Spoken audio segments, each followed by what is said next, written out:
¿Qué tal? Buenas tardes, Daniel.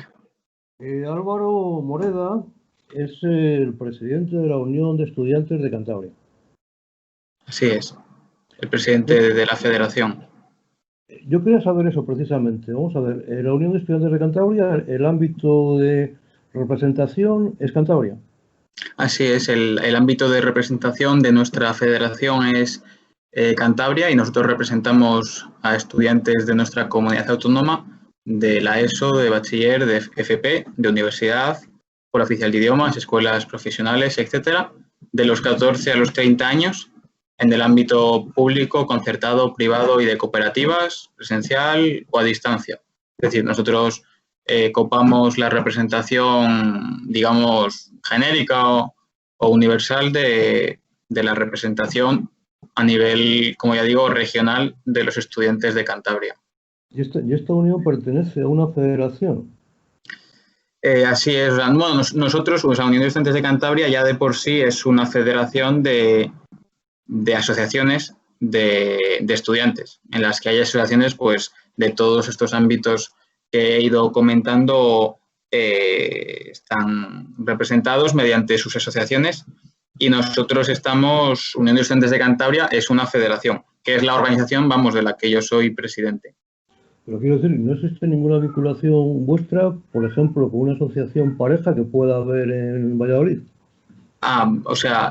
Nosotros colaboramos con otras organizaciones del resto de España y, bueno, sí es verdad que nosotros oficialmente no pertenecemos a ninguna organización de ámbito nacional o europeo o a nivel internacional, pero sí que tenemos contactos porque el modelo que hemos implementado en Cantabria ha dado muy buenos resultados.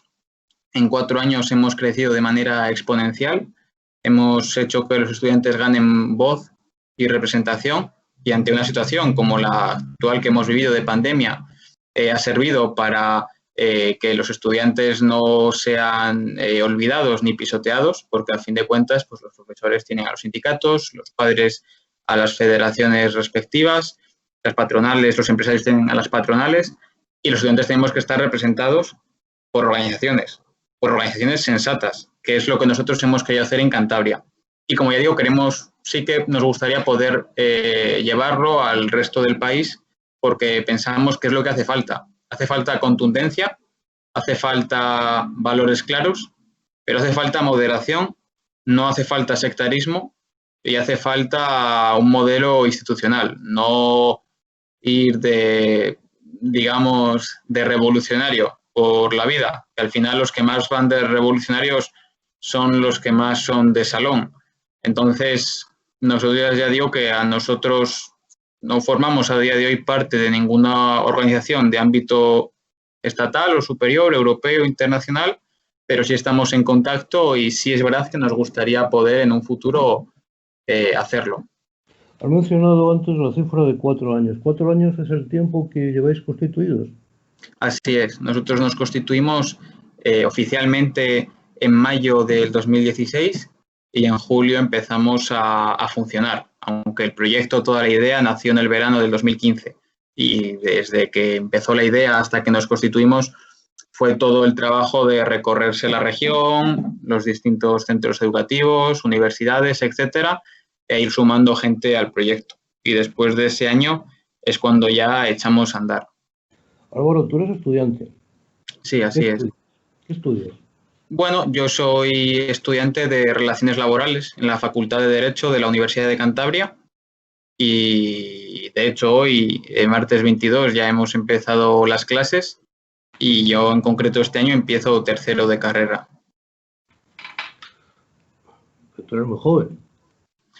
Sí, bueno, tengo 20 años, que los cumplí en mayo, en la cuarentena todavía. Fue el 3 de mayo, los cumplo, y el 2 de mayo es cuando empezó las fases de la desescalada, cuando se empezaba a hacer deporte y demás. Entonces, bueno, fue el regalo de cumpleaños de Pedro Sánchez.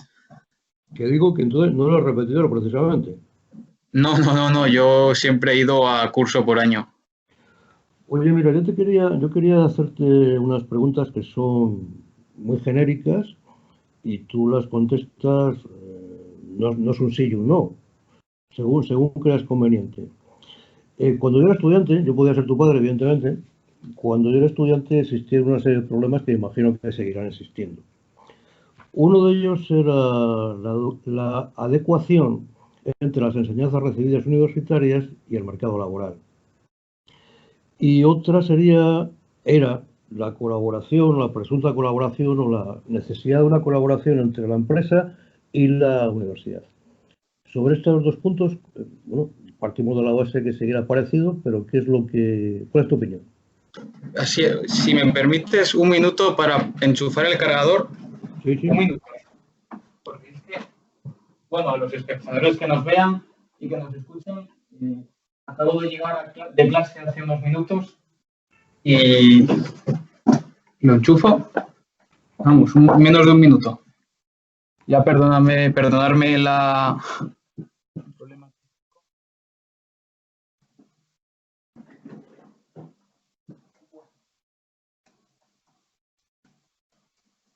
Ya estamos.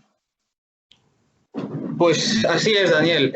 Nosotros el problema, y es una cosa en la que incidimos, en el problema entre aquellos conocimientos que se imparten en la universidad y luego las demandas por parte del mercado laboral. Y eso es una cosa importante porque, al fin de cuentas, la formación lo que hace a uno es prepararle para el futuro. Es decir, la formación te da pues toda una serie de herramientas, te puede dar una serie de valores, aprender a desenvolverte, pero los contenidos que uno aprende son los que va a tener que usar llegado el momento cuando, ya decimos, entre en el mercado laboral, ya sea por trabajador por cuenta propia, por cuenta ajena, funcionario, lo que sea. Entonces, nosotros sí que vemos un problema y es que los contenidos de la universidad son muy teóricos, digamos que son muy rígidos y el mercado laboral, sobre todo a día de hoy con las nuevas tecnologías, la globalización, etcétera, es un mercado muy dinámico, es un mercado que no es nada estático. En estos momentos el sistema económico ofrece muchas oportunidades porque está en constante cambio, en constante evolución, sí, pero hay que acertar con ellas, ¿no? Con las oportunidades que hay que acertar con ellas, hay que vislumbrarlas, hay que intuirlas, ¿no? Así es, exacto. O sea, ofrece oportunidades, pero es un reto. Y a los retos, pues, a veces pueden tener dificultades. Bueno, a veces no, ofrecen dificultades y, de hecho, digamos, la gracia, ¿no?, de un reto es superar las dificultades y llegar al objetivo. Entonces, con esto, a lo que yo, vamos, incido en base a tu pregunta es al hecho de que la universidad lo que tiene que hacer es adaptar el currículo que tiene a lo que demanda el mercado laboral, porque hay gente que dice, no, es que la educación, te dicen ciertos sectores, no, es que la educación tiene que ir aparte, la educación tiene que ofertar en base yo no sé a qué, como queriendo obviar a las empresas. Lo hacen siempre desde un punto de vista de odio a las empresas, a la iniciativa privada, etcétera. Entonces eso es, como ya digo, es odio, sectarismo y pura ideología. De lo que hace falta es pragmatismo, ser prácticos. Entonces, ahí lo que sí que se ha evolucionado últimamente muy bien en España, copiando el modelo alemán o en propio España, el modelo del País Vasco, sería el modelo de la formación profesional. Que la formación profesional, a fin de cuentas, lo que ofrece es una formación mucho más práctica, mucho más dinámica, que vinculado, y sería para contestarte a la segunda parte de la pregunta, vinculado a las prácticas, es decir, a una buena colaboración empresa-universidad, en este caso empresa-formación profesional, sobre todo con la FP Dual, lo que ofrece a los estudiantes de FP en este caso es una oportunidad de inserción laboral increíble. Y de hecho se da la paradoja en Cantabria que hasta este año, todavía no se saben todos los datos porque ahora puede haber cambios de matrículas, etcétera, y hasta este año, que debido a la pandemia y a lo que ha sido la flexibilización de los de las guías docentes ha facilitado a mucha gente sacar más nota en el bachiller en la selectividad y entrar en la universidad, hasta este año, como ya decía, ha habido desde el 2013 hasta el 2020, como ya digo, más estudiantes de formación profesional que de universidad. Aproximadamente 1.000 más, 12.000, 13.000. Y de esos estudiantes, tasas de 2 dígitos, no al 100%, pero cerca, encuentran trabajo nada más acabar su formación, cosa que en la universidad no pasa. ¿Y esto por qué es? Por eso... Perdona que te interrumpa, me sorprende totalmente. Te he entendido que los estudiantes, cuando acaban la formación profesional, encuentran trabajo. Así es que es una cosa y la gente no lo suele saber y a fin de cuentas la FP se ha usado mucho, yo creo, erróneamente en usarla como una válvula de escape para aquellos estudiantes que no se adaptan, que sean problemas, que no estudian y que al final se les acaba metiendo en la formación profesional. Entonces, de que si un estudiante va a la formación profesional es que ha fracasado. Y para nada. Lo que sí que hay que hacer es poner filtros. Así como hay filtros para acceder a la universidad, tiene que haber filtros para acceder a la formación profesional.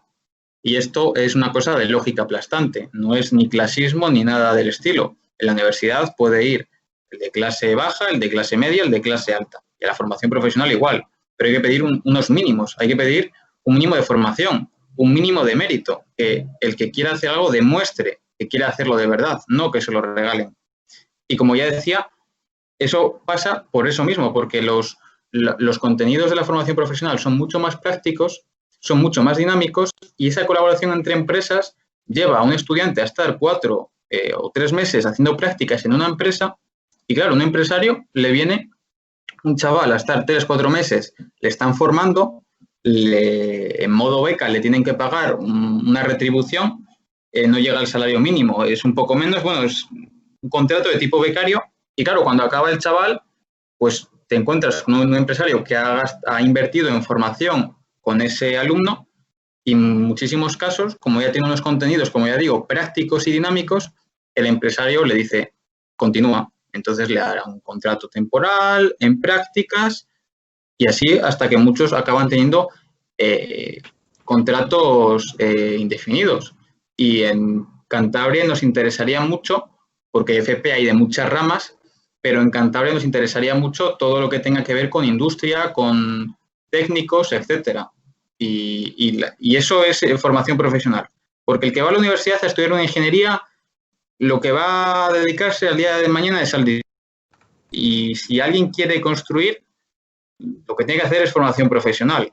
Entonces, el papel de la formación profesional tiene que dignificarse, porque ahora mismo está devaluado. Y la universidad tiene que copiar todo lo que se hace bien desde la formación profesional, porque es la única manera de fomentar, de mejorar la empleabilidad juvenil, porque la tasa de paro juvenil en España es la más alta de Europa. Estamos por delante de Grecia.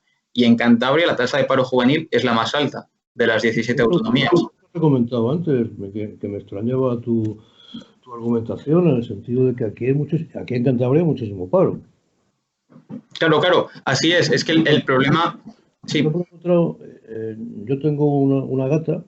Yo estaba en el tiempo del COVID, estaba metido en casa. He empezado a salir la semana pasada y cuando salgo es a comprarle comida a la gata. Y me he encontrado con una chica, una estudiante, bueno, ya no es estudiante, que había encontrado trabajo, sobre los 30 años tiene, había encontrado trabajo en Santander, en un colegio, va a dar clases de humanidades.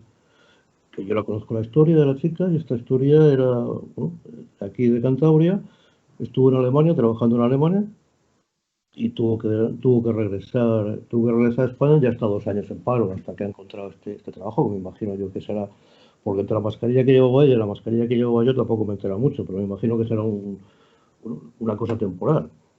Entonces, por eso te digo que es que me extraña la argumentación tuya de los universitarios y de aquellos que hagan formación profesional, me parece correcta, me parece que es la de toda la vida. Ahora bien, yo no sé, no quiero contradecirme porque no tengo datos encima de la mesa, Pero a mí me parece que aquellos que salgan de formación profesional ahora aquí en Cantabria, no sé qué trabajo van a encontrar. No, claro, a día de hoy no. O sea, vamos, yo lo que hablaba era, por eso decía, incidía en el hecho del 2020, todo lo que estoy diciendo ya no es válido. Por eso, además, este año, como ya digo, por las facilidades a raíz de la pandemia, la flexibilidad que se ha hecho en el último trimestre en las enseñanzas de bachiller, en la selectividad y demás, ha hecho que mucha gente, bueno, digamos que tienen inflado el expediente y es gente que si no llega a ser por la pandemia y llegan a dar clase de manera habitual, como hasta ahora, no hubieran superado el bachiller por la selectividad y no hubieran entrado en la universidad. Por eso digo que este año se va a dar la paradoja de que por primera vez en 10 años en Cantabria va a volver a haber más estudiantes universitarios que de FP. Y esto es válido, pues, por ejemplo, para el tema de la FP. O sea, obviamente el tejido productivo pues está tocado y este año, pues, aunque hagas formación profesional, en este curso, pues obviamente la economía va a estar afectada y muchos empresarios a lo mejor van a tener reticencias a contratar a becarios. También es verdad que las prácticas se tenían que haber empezado en abril, las prácticas de estudiantes de formación profesional, y se congelaron. Es decir, que este año los estudiantes de formación profesional no han podido hacer prácticas. Por eso digo que lo que estoy diciendo para el 2020, con todo el contexto de la pandemia, no sería válido. O sea, en este momento, además es que en Cantabria lideramos la tasa de desempleo juvenil junto con Andalucía, creo, y ya digo, a nivel europeo, España y Grecia.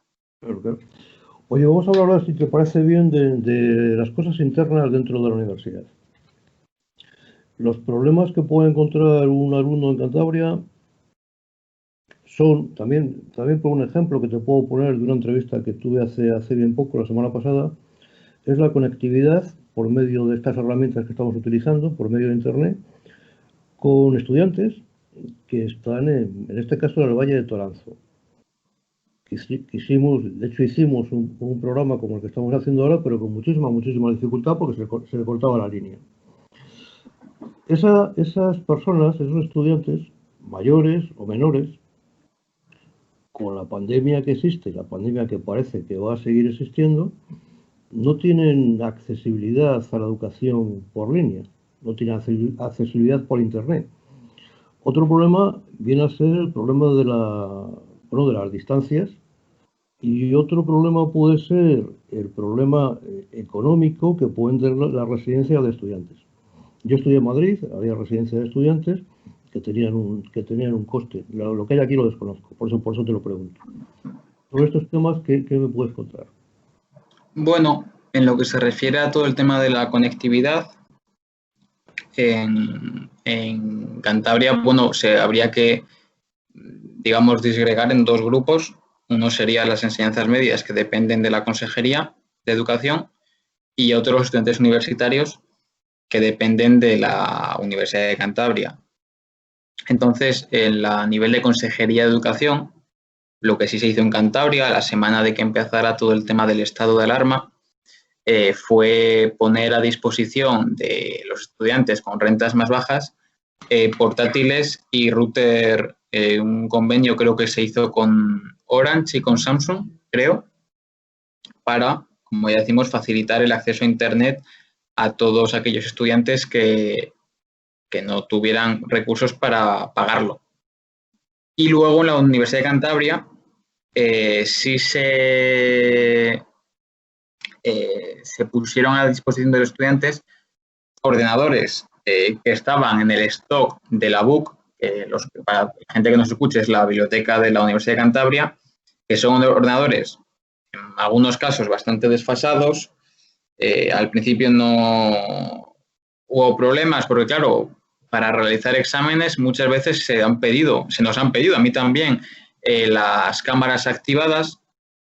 Entonces, claro, si tú cedes un ordenador sin cámara, pues hay un problema. Sí. Y si cedes un ordenador sin un router, que es lo que ya se ha hecho desde la universidad, pues tienes un doble problema, porque es como si le das un coche sin gasolina. Pues un ordenador sin internet, pues poco puedes hacer. Una caja.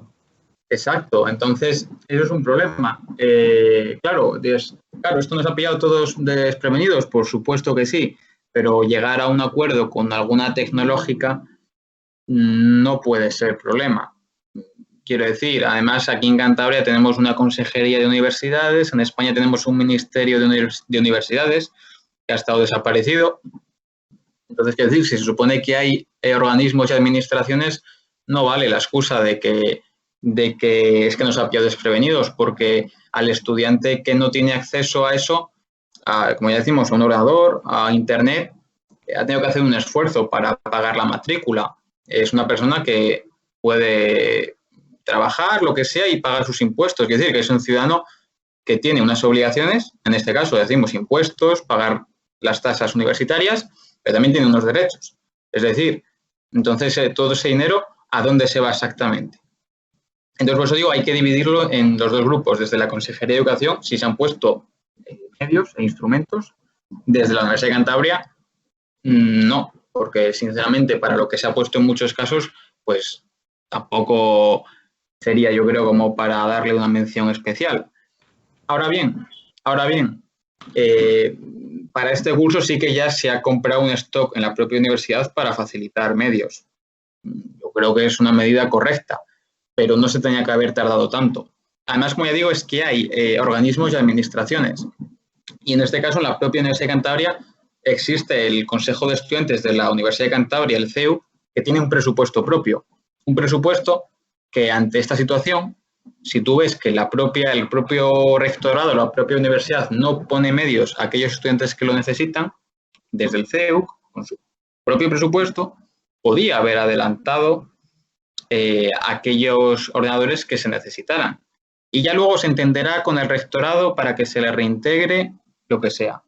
Pero el problema es que al final nos encontramos con que hay un montón de instituciones, hay un montón de organismos, hay un montón de entramado, pero cuando llegan situaciones como la de ahora, pues que cada palo aguante su vela. Entonces, al fin, sí. Tú como presidente de la Unión Estudiante, estoy seguro que mantienes reuniones, conversaciones, tienes acceso, bueno, a los organismos del Gobierno de Cantabria, a las consejerías. Así es. Y me imagino que ahora que, por desgracia, el coronavirus va a seguir impactándonos, como unión de estudiantes, ¿qué propuestas presentáis? Sí, bueno, nosotros como federación... Mejor dicho, ¿qué peticiones hacéis?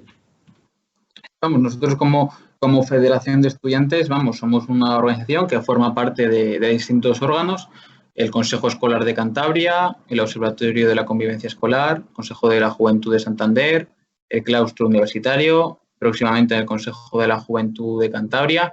Es decir, que nosotros somos una organización que tenemos representantes. Yo mismo, soy consejero escolar del Gobierno de Cantabria y claustral en la Universidad de Cantabria. Entonces, ahí nosotros lo que en los órganos, como ya digo, en los que formamos parte y aquellos departamentos, como bien dices, pues la Consejería de Educación, por ejemplo, universidades, etcétera, nosotros planteamos la serie de propuestas y de medidas. Entonces, a lo largo de la pandemia, de la cuarentena, nosotros propusimos, pues ya digo, una serie de medidas para paliar los efectos. Uno era llegar a un acuerdo con tecnológicas para facilitar medios. Y se hizo, entonces es satisfactorio porque era además una situación muy importante, porque a fin de cuentas, si esos estudiantes sin recursos no llegan a tener acceso a los ordenadores, a los routers y demás, se encontrarían descolgados totalmente del sistema educativo. Claro, y sí. No, que te decía que sí, que evidentemente sin medios no se puede hacer nada. Exacto, y eso, una cosa, simplemente que no, ahora continúo con la respuesta, y eso es el derecho a la educación es un derecho que viene en la Constitución, quiero decir que no es una cosa que nos inventemos nosotros, y de igual manera en la Constitución también viene que los ciudadanos españoles somos ciudadanos que tenemos los mismos derechos y obligaciones. Y una cosa que no entiendo, y es lo que comentabas tú de los estudiantes a los que entrevistaste la semana pasada, es como aún seguimos en España en algunas regiones con zonas, sobre todo rurales y demás, con una conectividad baja o a veces nula. Y cuando otras regiones que ya de por sí son ricas e históricamente han tenido toda una serie de privilegios, siguen gozando de esos privilegios y de ese trato diferencial, y las otras regiones no. Y aquí se ha visto en muchos municipios a los que no llegaba el internet y hay gente que se ha quedado descolgada. Claro, eso tampoco es culpa de... Aquí a comillas, el internet bueno por fibra óptica ha llegado hace 2 años y pico, no antes. Claro, y entonces uno piensa, pero, o sea, que está muy bien ser ciudadano de Comillas, de Santander, de Cantabria, de Cataluña, pero ante todos somos españoles, todos somos ciudadanos españoles. Entonces, como ya digo, tenemos los mismos derechos y obligaciones. Entonces, no puede haber ciudadanos de primera o de segunda. Y eso es una cosa que en la pandemia se ha visto. Tú comentas, a Comillas ha llegado hace 2 años la fibra óptica, pero hay otros municipios... 2 años y medio, sí. 2 años y medio, pero hay otros municipios en Cantabria a los que todavía no ha llegado. No muchos, pero... Claro, asistentes a los que entrevistaste la semana pasada. Entonces, eso es una cosa que vamos, en otros países es impensable. Porque, como ya digo, obviamente está cada uno, pues seremos de nuestro municipio, de nuestra región. Pero ante todo, todos somos ciudadanos españoles. Y todos tenemos que ser iguales ante la ley, en derechos y obligaciones. Entonces, vamos, hilando a la última pregunta que me habías hecho, pues una medida fue esa, es facilitar los medios a aquellos estudiantes que no tengan recursos. Es tan fácil como coger el listado de estudiantes que han pedido beca y cruzarlo con los datos de Hacienda. Y ves ahí quién no tiene recursos y a quién hay que facilitarle un ordenador y un router. Luego, otra propuesta que nosotros hicimos, porque había mucha incertidumbre respecto a la selectividad. Y la selectividad, bueno, pues para el que nos escuche y no lo sepa, se realiza en los campus de la Universidad de Cantabria. Se realiza en el campus de Las Llamas, que es el principal, y bueno, para estudiantes de la comarca de Besaya, pues en las facultades de fisioterapia, minas y demás. Entonces, claro, con la actual situación de tener distancias de seguridad y demás, con el modelo que se había hecho hasta siempre, con en la misma infraestructura, no llegaba. Entonces, lo que se hizo fue, nosotros lo que hicimos fue proponer poner a disposición de la selectividad todo el patrimonio de bienes inmuebles público que haya en Cantabria, ya sea municipal, autonómico o estatal. Y de esa manera poder cumplir los requisitos. ¿Esto qué quiere decir? Pues usar... Cuando hablas de los bienes inmuebles, pongo un ejemplo, ¿te refieres a antiguas escuelas o...? Claro, hasta ahora se usaba, ya digo, los campus de Las Llamas y las facultades que se radican en Torrelavega. Pero si con eso no llega, porque no llega para cumplir con las medidas de seguridad que marca el Ministerio de Sanidad, pues es tan fácil como coger patrimonio autonómico, institutos, coger patrimonio municipal, polideportivos o colegios de infantil y primaria, o mismamente patrimonio estatal, que puede ser, pues yo que sé, antiguas caballerizas del ejército que están ahora en desuso, pues simplemente sería adaptarlas y ya está. No ha habido que llegar a ese extremo, ¿no? Sí, es verdad que ha sido el año con más estudiantes de selectividad, con más matrículas para hacer selectividad, pero 3.000 y pico, entonces no ha habido que llegar a ese extremo. Pero si hiciera falta, pues es tan fácil como usar el patrimonio público. Tampoco es... ¿Sabes? Quiero decir que había un montón de incertidumbre. Ahí estás luchando con una cosa que existe cuando yo también era estudiante, sigue existiendo ahora, que se llama la inercia de las instituciones.